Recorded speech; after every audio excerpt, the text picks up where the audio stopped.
बिस्मिल्लाहिर्रहमानिर्रहीम, अस्सलाम वालेकुम।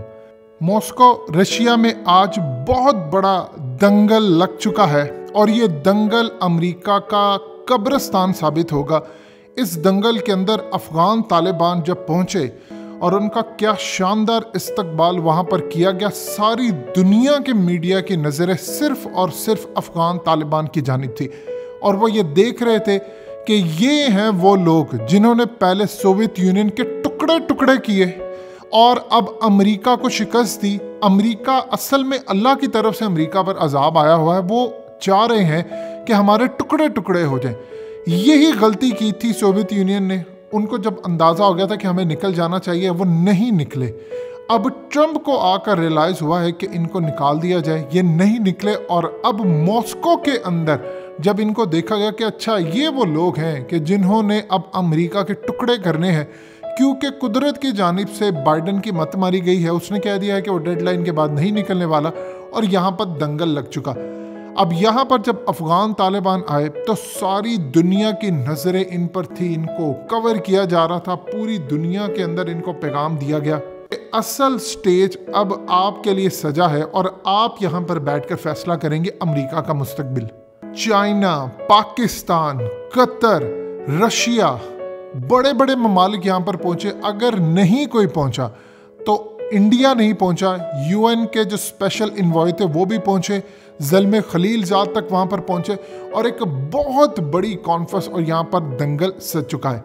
अब यहाँ पर सूरत हाल ये पैदा हुई है कि रशिया के जो फॉरेन मिनिस्टर हैं उन्होंने आकर क्लियरली कैटेगोरिकली कह दिया है कि देखिए अमेरिका जिम्मेदार है, अमेरिका यहाँ से अब निकल जाए। अगर अमेरिका यहाँ पर नहीं निकलता तो यहाँ पर अफ़गानिस्तान में खाना जंगी होती है, सूरत हाल ख़राब होती है। लिहाजा अमेरिका को चाहिए कि दोहा एग्रीमेंट जो हुआ था उसकी पासदारी करे। अब असल में सूरत हाल यहाँ पर ये हो रही है कि अमेरिका को सारी दुनिया की नज़रें अमेरिका पर है और वो होने ये जा रहा है कि इस दफ़ा अफ़गान तालिबान के साथ यहाँ पर चाइना है, रशिया है और सारे का सारा मलबा इस वक्त गिरने जा रहा है अमेरिका के ऊपर, क्योंकि एग्रीमेंट के अंदर जो मुकरने वाली पार्टी है वो है अमेरिका। अब यहाँ पर जो लास्ट असल में मई यकम जो होने जा रही है उससे पहले फैसला होना है कि अमेरिका की यहाँ पर ठुकाई होनी है या नहीं। असल में मॉस्को ने यहाँ पर अफ़गान तालिबान और ये सारे डेलीगेशन को पाकिस्तान की मर्ज़ी से बुलाया है, ये आप चीज़ ज़हन में रखिएगा। अमेरिका असल में इस्लामाबाद में चाहता नहीं था कि कोई कॉन्फ्रेंस हो, सऊदी अरब के अंदर भी वो नहीं चाहते थे, इसीलिए फिर जल्द अज जल्द पाकिस्तान और चाइना की मर्जी से अफ़गान तालिबान को ऑन बोर्ड लिया गया और कहा गया कि रूस के अंदर बैठकर मामला तय हो, रूस तय करे। अमेरिका को जब ये रियलाइज़ हुआ उसने फौरी तौर पर कह दिया कि अगली जो कॉन्फ्रेंस है वो हम तुर्की के अंदर करने जा रहे हैं, वहाँ पर इंडिया भी शामिल होगा। यहाँ पर इंडिया शामिल नहीं है क्योंकि असल में पाकिस्तान, चाइना और अफ़गान तालिबान ये समझते हैं कि फसाद की जड़ है इंडिया। इंडिया को अगर हमने टैकल कर लिया तो फिर मामला ज़बरदस्त हो जाएंगे। जब आज ये पेश किया गया कि इंडिया को तो यहाँ पर कोई डेलीगेशन इसलिए नहीं आना चाहिए क्योंकि उसकी कोई सरहद नहीं लगती। अब यहाँ पर असल में आज अफ़गान तालिबान इन सब ने पूरी तरह कहा है कि देखिए हमने तो एग्रीमेंट पर अमल किया है, अगर किसी ने नहीं किया तो वो है अमेरिका। अब यहाँ पर दोस्तम आए, यहाँ पर सारे आए, अशरफ गनी के नुमाइंदे आते हैं, अब्दुल्ला यहाँ पर आए हैं, हामिद करज़ई यहाँ पर आए और वहाँ पर आकर एक ही बात हो रही है कि अमेरिका ने अब जो करना है वो करना है। यानी पहले ये थी कि अशरफ गनी बात नहीं मान रहे थे, यकम मई तक सारे का सारा मामला चलेगा कि आपने यहाँ पर क्या करना है, आपने यहाँ से निकलना है, नहीं निकलना, और अगर नहीं निकलते तो फिर यही यहाँ पर जो डेलीगेशन, यहाँ पर जो फैसला होगा वो ये फैसला किया जाएगा कि अमेरिका अगर नहीं निकलता तो रशिया, चाइना, पाकिस्तान अफ़गान तालिबान का साथ देंगे क्योंकि हमने अमन के लिए पहले बात की थी।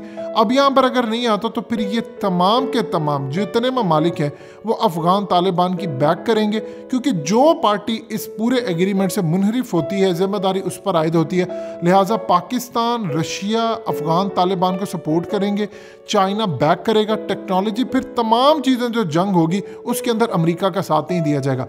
पाकिस्तान का रोल सबसे ज़्यादा अहम है, चाहे रशिया के अंदर हो। असल में नेटो सप्लाई जानी है पाकिस्तान से, पाकिस्तान अगर हाथ खींच लेता है तो अमेरिका गया। अब इसीलिए पाकिस्तान ने ये पूरा ज़बरदस्त खेल खेला है कि देखें रशिया के अंदर अब दोबारा मुज़ाकरात हो रहे हैं और वो कह रहा है कि किसी सूरत अमेरिका यहाँ पर ना रहे, चाइना भी यही कह रहा है। पाकिस्तान तो ऑलरेडी कह रहा है, दोहा के अंदर जो एग्रीमेंट हुआ था उसमें कतर को भी यहाँ पर बुला लिया, वो भी कह रहे हैं कि आप यहाँ पर ना रहे। जब ये पूरी की पूरी सूरत हाल पैदा हो चुकी है, तो अब जब ठुकाई होगी, लड़ाई होगी, जंग होगी, तो दुनिया को ये पैगाम जाएगा कि अफगान तालिबान और पाकिस्तान, रशिया, चाइना, ये सारे एक जगह पर आकर कह रहे हैं कि अमेरिका यहाँ से निकले। अमेरिका नहीं निकलता तो फिर यहाँ पर जो भी अब खून खराबे, जो जिम्मेदारी होती है वो अमेरिका पर आयद होती है। अमेरिका समेत दुनिया सबको पैगाम चला गया है कि इंडिया है फसाद की जड़, इंडिया का तो स्टेक ही नहीं है, हम तो इंडिया को समझते ही कुछ नहीं है, लिहाजा इंडिया है बाहर। अब इस सूरत हाल में इंडिया और रूस के ताल्लुकात शदीद ख़राब है। और दूसरा, रूस को ये खबर मिल चुकी है कि पूरी तरह S-400 के हवाले से इंडिया रूस की बात नहीं मान रहा कि तुम स्टैंड ले लो, जिस तरह तुर्की ने स्टैंड लिया था, जिस तरह चाइना ने स्टैंड लिया। अब अर्दोगान की तो एक वैल्यू है, मोदी की तो इस काबिल ही नहीं है कि वो सामने खड़ा हो सके। अब अगर रशिया के साथ खड़ा होता है इंडिया, तो फिर यहाँ पर उसका स्टेक बनता था। अब चूंकि उसने फैसला कर लिया है कि उसने अमेरिका के साथ खड़े होने, तो रशिया का प्लान ये है कि इनको यहाँ पर मारो। अब आप ये देखिए कि इस वक्त सूरत हाल ये पैदा हुई है कि अगर अमेरिका यहाँ से नहीं निकलता, तो ये आज जो ममालिक यहाँ पर डेलीगेशन है, ये जंग में भी उनका साथ देंगे। पाकिस्तान अगर अमेरिका को कह देता है, और जो कि उसने कहना है कि भाई हम यहाँ पर नेटो सप्लाई नहीं जारी करेंगे, पाकिस्तान ने आज यहाँ तक क्लियरली कह दिया है कि अगर अमन आ जाता है तो हम इंडिया को भी रूट दे देंगे अफगानिस्तान से। तो इस पूरी सूरत हाल में सिर्फ बात है अमन की। अब अमेरिका यहाँ पर क्या कर रहे हैं, देखिए जनरल लॉयड ऑस्टिन जो आ रहे हैं, वो क्या करने के लिए आ रहे हैं, उनको पता है कि पाकिस्तान ने इनकार करना है, इमरान खान भी नहीं खड़े होंगे, ना जनरल बाजवा ने खड़े होना है, ना मिलिट्री एस्टैब्लिशमेंट खड़ी होगी। जब यहाँ पर हम आते हैं, यहाँ पर हम अपना डेलीगेशन भेजते हैं, तो वो पूरी तरह इस बात को श्योरिटी लेकर जाता है कि किसी सूरत यहाँ पर अब खून खराबा नहीं होगा, यानी ज़ल्म खलीलजाद ये वो। लेकिन शर्त ये होगी कि अमेरिका यहाँ से निकले। अब अगर अमेरिका यहाँ से नहीं निकलता, तो 1 मई से अफगान तालिबान ने हमले शुरू कर देने। ये सारे ममालिक कहेंगे कि अमेरिका इसका जिम्मेदार है, और इसमें फिर असलहा भी सप्लाई किया जाएगा। इस दफ़ा प्लान ये हो रहा है कि अफगान तालिबान को ओपनली सपोर्ट किया जाए। पहले तो ब्लैक मार्केट और ग्रे मार्केट से वो सारी चीज़ें उठाते थे। अब ये प्लान है कि सारे, देखिए बड़े ममालिक पाकिस्तान, रशिया और चाइना अगर खड़े होकर ये कहते हैं कि अमेरिका ही जिम्मेदार है, तो फिर बाकी क्या रह जाता है। अमेरिका को प्रॉब्लम ये है कि अगर ये सारे एका करके बैठ गए हैं, चूँकि चाइना चाहता है कि किसी सूरत अफगानिस्तान ख़राब ना हो, लिहाजा पाकिस्तान को नेटो सप्लाई बंद करनी पड़ेगी। अमेरिका पाकिस्तान को कहता है कि तुम मेरे सामने खड़े हो जाओगे, इसका मतलब है कि अब जो जंग होगी तुम भी उसमें शरीक हो।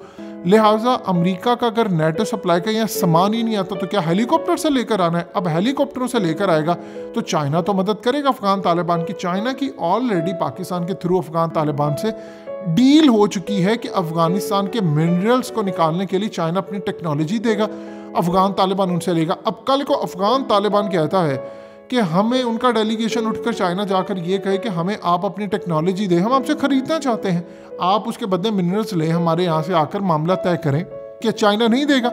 चाइना ये चाहता है कि अफगान तालिबान खुद मुख्तार हो, लेकिन शर्त वो साथ ये रखता है कि इस्लाम का निज़ाम चाइना ना आए। पाकिस्तान ने इसकी अश्योरिटी दी है, इसीलिए चाइना अब बैक कर रहा है। रूस को भी यही मामला सामने आया है कि रूस ये चाहता है कि अफगान तालिबान का इस्लाम का निज़ाम यहाँ पर ना आए। वैसे हम सब कुछ सपोर्ट करने को तैयार है। तो ये पूरे खेल के अंदर जो यहाँ दंगल सजा है, जिसमें इतना ज़बरदस्त वेलकम इनका हुआ है, इसमें शिकस्त अमेरिका की है। दोस्तों, हकीकत टीवी को सब्सक्राइब करना मत भूलिए, वीडियो को लाइक करें, शेयर करें और कमेंट सेक्शन में अपनी राय का इजहार ज़रूर करें।